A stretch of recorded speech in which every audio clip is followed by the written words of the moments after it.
streams of abundance flow. Blessed be your name. Blessed be your name. When found in the desert place, or walk through the wilderness. Blessed be your name. Every blessing you pour out, turn back to praise. When the darkness closes in, Lord, still I will say, blessed be the name of the Lord. Blessed be your name. Blessed be the name of the Lord.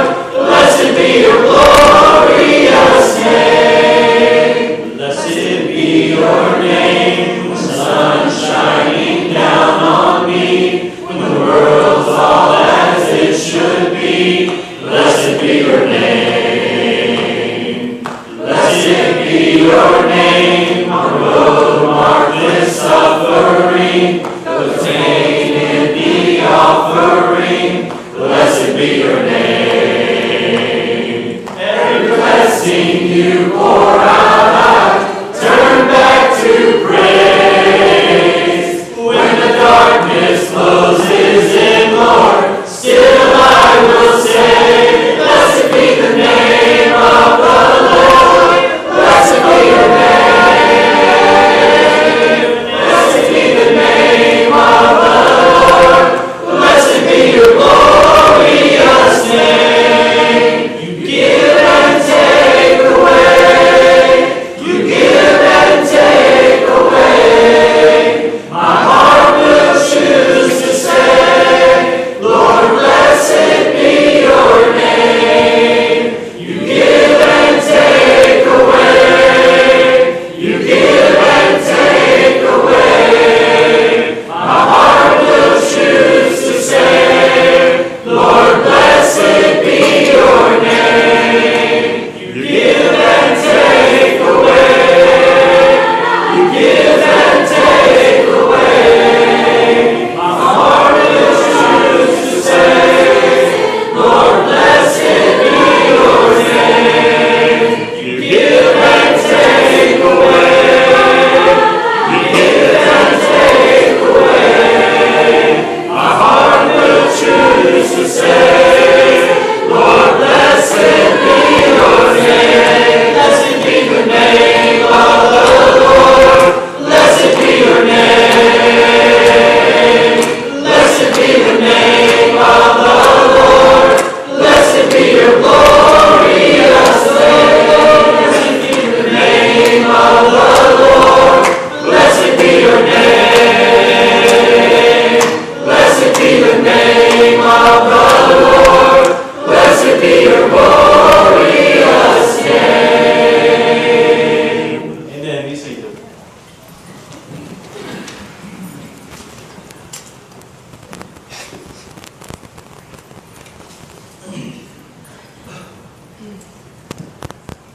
There we are. Well, good morning, church. Good morning. It is good to be with you here today. This is my third lesson out of 4 that I'm going to be speaking to you all here, so I just hope you don't get sick of me speaking and preaching all the time while I'm here. But I do hope that you know that Masha and I are honored to be here with you today. We are very thankful, and we do count it as a blessing. I don't think you know how you have made us feel or how you have touched us, but we are so thankful. And we're also so glad for yesterday's cookout. It was really good. So thanks again to those who put that together and who were a part of it. This morning we read from Psalm 100, and I think that's very fitting because today's lesson will be on Psalm 104. So we're just a short ways away from that. I enjoy speaking from the Old Testament. I definitely love the New Testament. But I enjoy the Old Testament because it feels really rewarding when you can kind of put 2 and 2 together and when you realize how God has always acted the same and how loving and how caring He is. So I want to, in my time here, try and bless you with this psalm. This particular one has kind of risen up my list of my favorite psalms, and I hope by the end of our time this morning that it will have risen on your list as well. So we'll be in Psalm 104.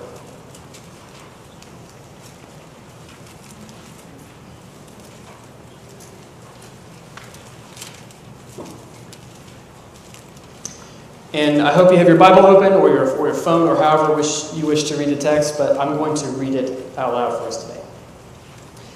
Bless the Lord, O my soul. O Lord, my God, you are very great. You are clothed with splendor and majesty, covering yourself with light as with a garment, stretching out the heavens like a tent. He lays the beams of his chambers on the waters. He makes the clouds his chariot. He rides on the wings of the wind. He makes his messengers winds, his ministers a flaming fire. He set the earth on its foundation so that it should never be moved. You covered it with the deep as with a garment. The waters stood above the mountains. At your rebuke they fled. At the sound of your thunder they took to flight. The mountains rose, the valleys sank to the place that you appointed for them. You set a boundary that they may not pass, so that they might not again cover the earth. You make springs gush forth in the valleys. They flow between the hills. They give drink to every beast in the field. The wild donkeys quench their thirst. Beside them the birds of the heavens dwell. They sing among the branches. From your lofty abode you water the mountains. The earth is satisfied with the fruit of your work. You cause the grass to grow for the livestock, and plants for man to cultivate, that they may bring forth food from the earth, and wine to gladden the heart of man, oil to make his face shine, and bread to strengthen man's heart. The trees of the Lord are watered abundantly, the cedars of Lebanon that he planted. In them the birds build their nests. The stork has her home in the fir trees. The high mountains are for the wild goats. The rocks are a refuge for the rock badgers. He made the moon to mark the seasons, the sun knowing its time for setting. You make darkness, and it is night. When all the beasts of the forest creep out, the young lions roar for their prey, seeking their food from God. When the sun rises, they steal away and lie down in their dens. Man goes out to work and to his labor until the evening. O Lord, how manifold are your works! In wisdom have you made them all. The earth is full of your creatures. Here is the sea, great and wide, which teems with creatures innumerable, living things both small and great. There go the ships, and Leviathan, which you formed to play in it. These all look to you to give them their food in due season. When you give it to them, they gather it up. When you open your hand, they are filled with good things. When you hide your face, they are dismayed. When you take away their breath, they die and return to their dust. When you send forth your spirit, they are created, and you renew the face of the ground. May the glory of the Lord endure forever. May the Lord rejoice in his works, who looks on the earth and it trembles, who touches the mountains and they smoke. I will sing of the Lord as long as I live. I will sing praise to my God while I have been. May my meditation be pleasing to him, for I rejoice in the Lord. Let sinners be consumed from the earth, and let the wicked be no more. Bless the Lord, O my soul. Praise the Lord. That's a bit of a long reading for us, but it is so very worth it. So at face value, we see this psalm as a heartfelt praise to God from David. And he praises him for all sorts of things. For his creation, for the way he takes care of it. And those of us who enjoy nature and like to go out and experience God's creations can very well resonate with God and with all the things that he has done. It is a beautiful picture of nature. And I think it's worth noting before we go any deeper just how wonderful this is. Several of our songs that we sing in worship are based off of this psalm. And it does indeed call our attention to God's handiwork. Some of these songs are O Worship the King, All Things Bright and Beautiful, This Is My Father's Realm. These are actually written by the author based on Psalm 104. And it is just a wonderful thing. And as we look deeper, there are really two concepts that are very key to this one.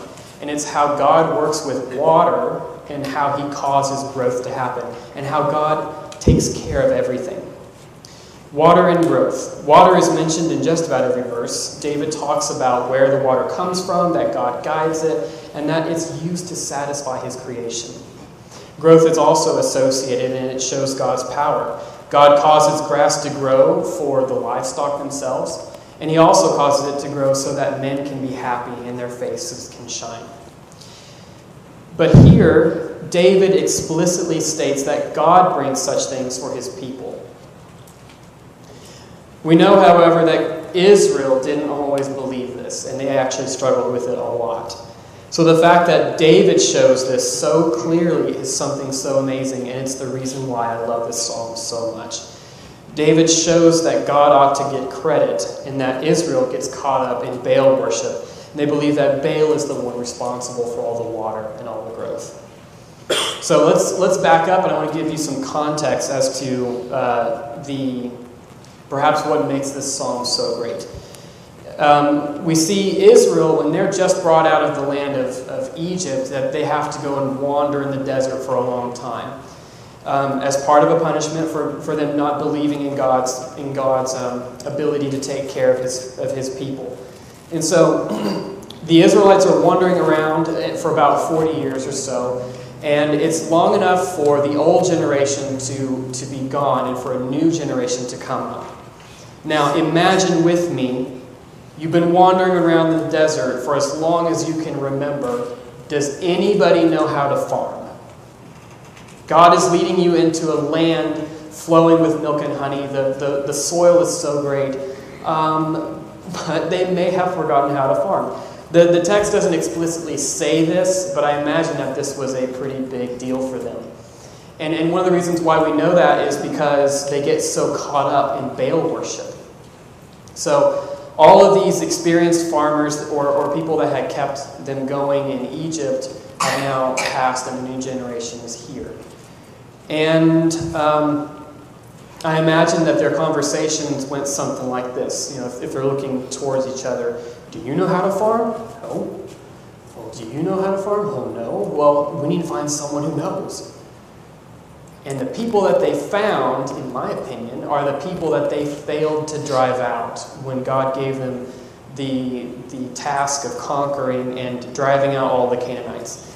So instead, these Israelites, I think, go to the Canaanites and they ask them how to farm. Well, if you're a Canaanite, then you're going to introduce them to this guy named Baal. You'll say, okay, step number 1, you need to prepare your field. Step number 2, you need to plant the seed. And then step number 3, you need to go up to this high mountain and you need to offer sacrifices and you need to pray that Baal gives you everything that you need to have. And so the Canaanites, let's see. So Israel has two choices at this moment. They can either trust in God because he's the one who has brought them out of Egypt so far, or they can perhaps go with something that they think is easier and go with the Canaanites. Now, the Canaanites themselves worshipped Baal. This is the person that they believed was responsible for the rain occurring at the right time, or any kind of thunderstorm. So if you're out and you're observing and you can see lightning traveling through the clouds, the Canaanites said, look and see Baal riding in his chariot across the sky. Or if you hear thunder, that must be him going about doing the things that he does. And so this is the way the Canaanites saw the world. Now I've included a picture up here. This is more or less a common picture of what Baal might have looked like. This is a picture of him in what we would call chaos conf. It's a big word. It's whatever. But what it is, it means that Baal is fighting against the forces of chaos, and he's trying to make the world a civilized place so that men can farm and do everything they need to do. So Baal is holding a spear with the head of lightning. Baal is said to walk on water, which represents him conquering chaos. I will hint to you that we know of another person who has walked on water before. I think the real person who is in control of chaos. Baal also holds a staff in his hand. The shaft of the rod is meant to be lightning and rain. It's kind of harder to see from here. And the end of the spear sprouts with vegetation.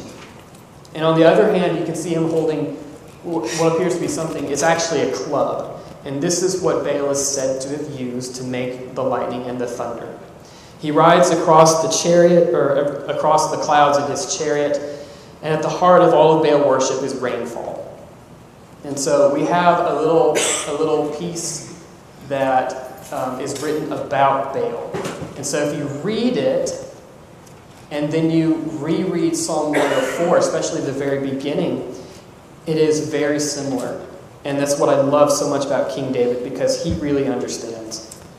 Some of the very beginning verses, that God lays the beams of his chambers on the waters. He makes the clouds his chariot, not Baal.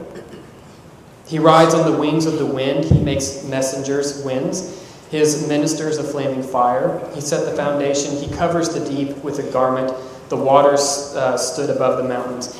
But it's at God's rebuke that the waters flee. At the sound of his voice, the sound of his thunder, that they take flight. And so here you see a very good comparison between what the Canaanites believed and what Israel was supposed to have believed. So I also want to give you another piece of information that will help us understand why this psalm is so powerful. In the ancient world, they believed in gods for just about anything. So if you play basketball, then you need to know the God who's in charge of all basketball things. Or if you would like to have a clean house for once, then you need to know the god or goddess who's in charge of all the household cleaning. And that's all you needed to do. You need to know them. But if these things weren't really going well in your life, then that means that you must have made someone mad. And so you need to spend time and figure out who exactly you made mad and what exactly they want and how to fix it so that things will go well for you. And so in the modern way, I've kind of listed some modern examples. If you are very much wanting a clean house and it's just not going your way, then perhaps you need to find the God of house cleaning. You might sacrifice some bar soap or something like that. But your reward is a clean house. That's what will go well for you. Or some guys gathered together. I can't afford to go on this wonderful vacation trip. Why not? Don't you know the God of the stock markets? You should be able to do that. You sacrifice your gold watch or whatever, and your reward is more money. But this is the way that they would have thought. No wonder you're doing bad. You don't know the right person. You don't know the right God. If you scratch his back, he will scratch yours. But if you curse him, then he will also curse you. Now, the ancient Israelites also thought that you have gods who kind of had control of certain stuff. So you have Baal, and his job is rain and crops and things like that. And that's all he did.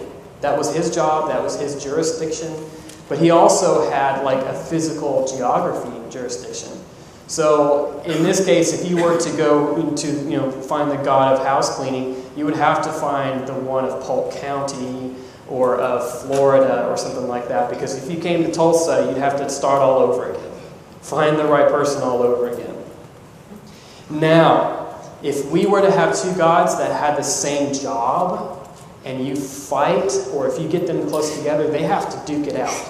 And they have to see who is stronger and who's really in charge here.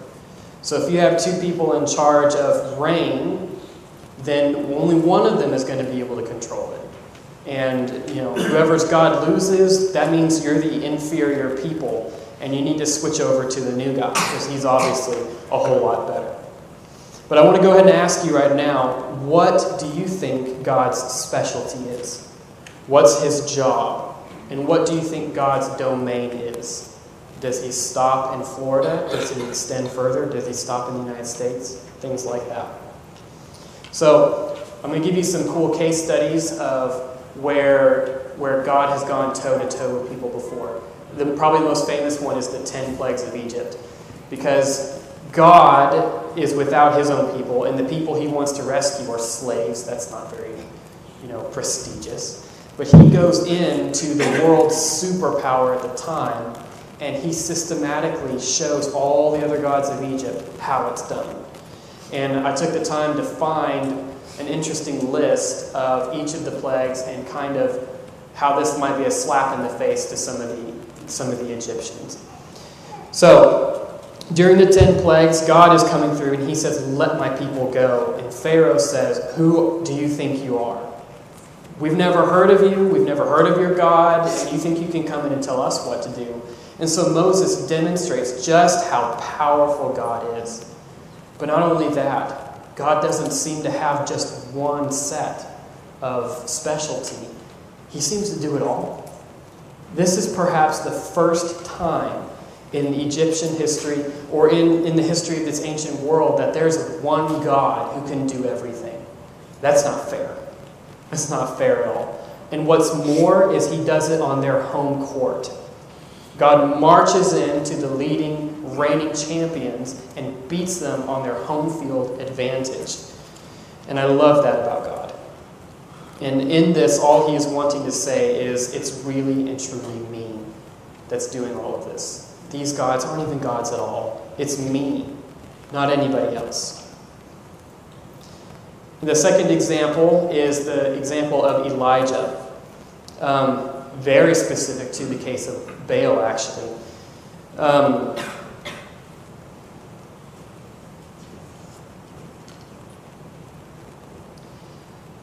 It begins in 1 Kings when Ahab starts to worship Baal and he starts to lead the people away. And Elijah starts proclaiming God's message. He says, God is sick of this. He has had it. You should not be worshiping idols. And so he thinks, or the people of Israel think that Baal is the one who's been blessing them, and all these wonderful gifts have been coming through Baal. And God says, if that's what you think, then I will show you who exactly it is. And so God says, no rain for 3.5 years. Because if it were really Baal who's in charge, then you would have rain, but you're not. And by that, you're going to know it's me. And it all comes to a head because the rivers and the grass dry up, and Ahab himself says, we need to find grass for our animals or they're going to start dying. And that doesn't work. And so he ends up gathering the prophets of Baal, and we have a very famous showdown on Mount Carmel.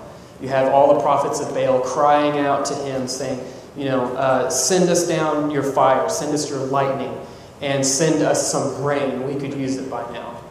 And they scream and they cry throughout the whole day, and it just isn't working. But with one prayer, one single prayer from Elijah, and lightning falls, fire from heaven falls, and the rain comes. We may not often kind of read past the part where Elijah and God win the battle, but right after that, there's a small cloud, a small dark cloud in the distance, and God points it out to Elijah. He says, do you see it?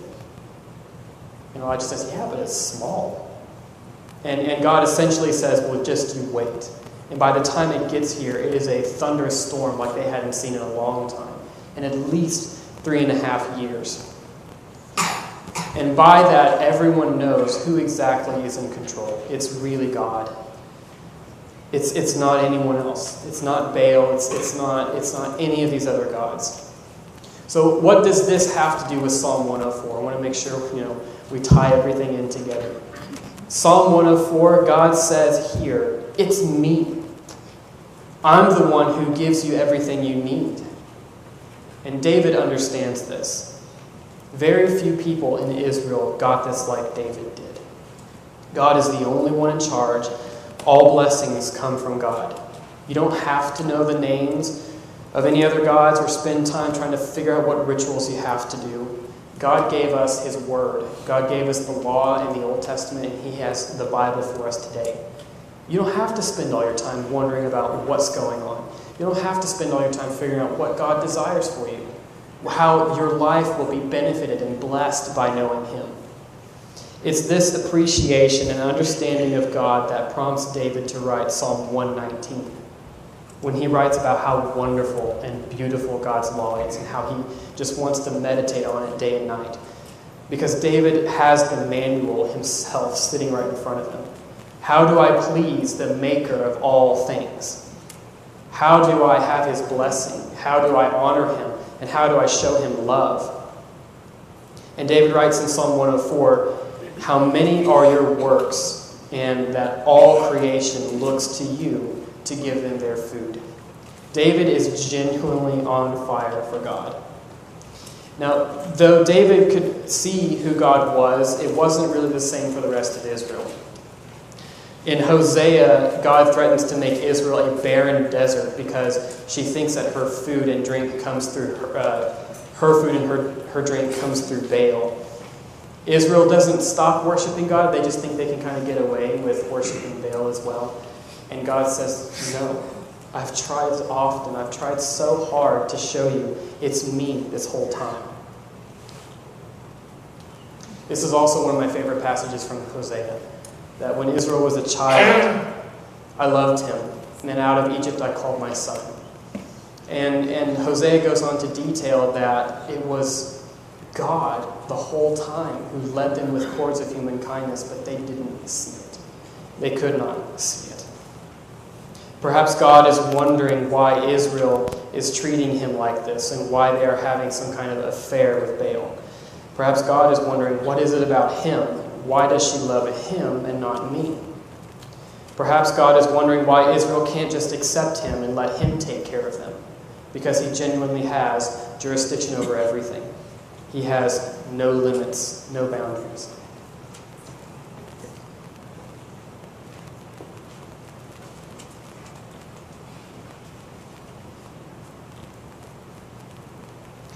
And so Psalm 104, verses 31 through 35, David recognized the Lord's dominion over absolutely everything. The entire earth trembles. Not just a small part of it, not just this one mountain. The entire earth trembles at God's voice. The mighty mountains smoke at his touch. God is so much greater than it that he could undo whatever he wishes with simply a look or a touch. Meaning, God doesn't have to ask permission.